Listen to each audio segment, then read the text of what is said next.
शुचौ देशे प्रतिष्ठाय शीघ्रम् आसनम् आत्मनः न अति उच्चितम् न अति नीचम् चैलाजिन कुशोत्रम। शुद्ध भूमि में जिसके ऊपर कर्मशः कुशा मृगछाला और वस्त्र बिछे हों, जो न बहुत ऊंचा है और न बहुत नीचा, ऐसे अपने आसन को स्थिर स्थापन करके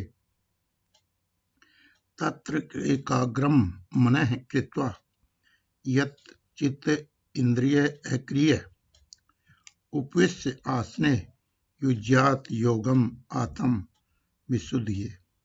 उस आसन पर बैठकर चित्त और इंद्रियों की क्रियाओं को वश में रखते हुए मन को एकाग्र करके अंतःकरण की शुद्धि के लिए योग का अभ्यास करें। समम काय शिरोः ग्रीवं धारयन् अचलं स्थिरः संप्रेक्ष्य नासिकाग्रम स्वं दिशा च न अवलोकयन्। काया सिर और गले को समान एवं अचल धारण करके और स्थिर होकर अपने नासिका के अग्रभाग पर दृष्टि जमाकर अन्य दिशाओं को न देखता हुआ प्रशांतात्मा विगत भी ब्रह्मचारी वर्ते स्थितः मनः संयम्य मच्चित्त युक्त आसीत मत्परः। ब्रह्मचारी के वर्त में स्थित भय रहित तथा भली भांति शांत अंतःकरण वाला सावधान योगी मन को रोककर मुझ में चित्त वाला और मेरे परायण होकर स्थित होवे।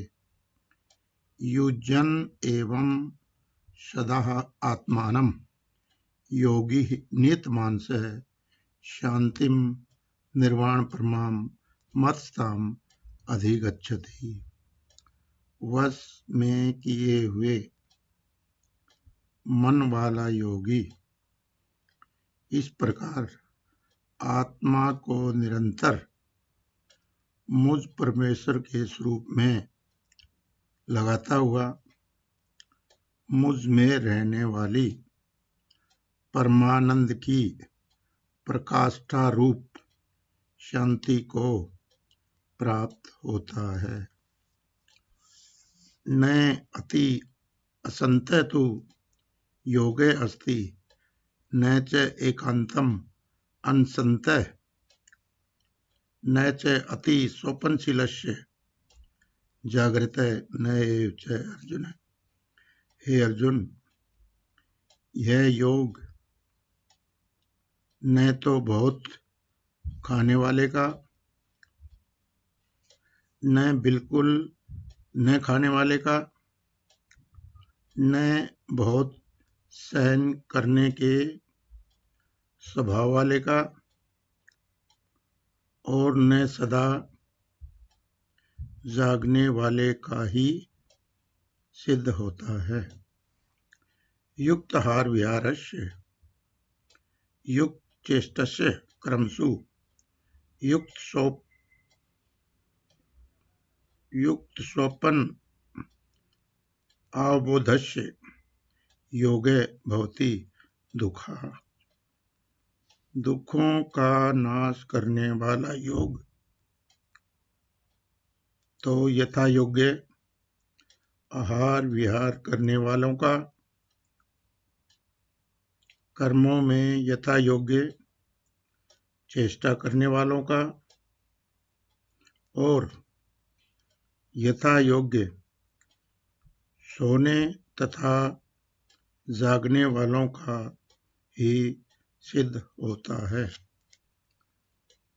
यदा विनियतं चित्तम् आत्मनि एव अवतिष्ठते निःस्पृहः सर्वकामेभ्यः युक्त इति उच्यते। तदा अत्यंत वश में किया हुआ चित्त जिस काल में परमात्मा में ही भली भांति स्थित हो जाता है, उस काल में संपूर्ण भोगों से स्पृहा-रहित पुरुष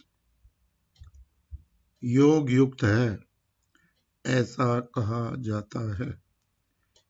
यथा दीपः निवातस्तः न इंगते सो उपमा स्मृतः योगिनः यत् चित्तस्य युज्यते योगम आत्मनः।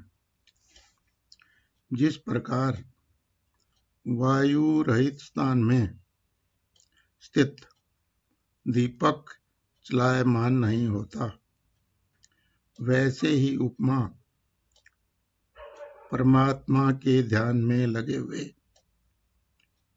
योगी के जीते हुए चित्त की कही गई है। यत्र उपरमते चित्तम निरुद्धम योग सेवया यत्र च आत्मनः आत्मानं पश्यन् आत्मनि तुष्यति। योग के अभ्यास से निरुद्ध चित्त जिस अवस्था में उपराम हो जाता है और जिस अवस्था में परमात्मा के ध्यान से शुद्ध हुई सूक्ष्म बुद्धि द्वारा परमात्मा का साक्षात्कार करता हुआ सच्चिदानंद घन परमात्मा में ही संतुष्ट रहता है।